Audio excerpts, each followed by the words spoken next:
चिमण पिलांनो कुशीतया करीन तुम्हावर माया काळजातल्या ममतेची धरीन तुम्हावर छाया काय मागाव मी देवा घर सुखात माझ ठेवा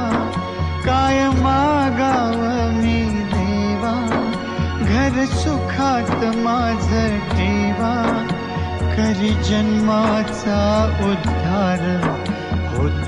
म्हणतात गुरु तुम्हाला चांगलं भेटलं म्हणतात ना तर मी म्हणतो मला सगळे चांगलं भेटले सगळे मार्ग कार्यक्रम असताना आपले लेकरं डाळ सगळं सोडून मास होते त्यांना माहिती आपल्याला आपलं बापाच्या सुरू होईल बरोबर आजकाल सगळे असतात स्वार्थपूर्व येतात स्वार्थपूर्व जातात तर त्यांची नाही दोन्ही घेत नाही बरोबर कारण मी माझा शिष्य आणि मी माझी काळ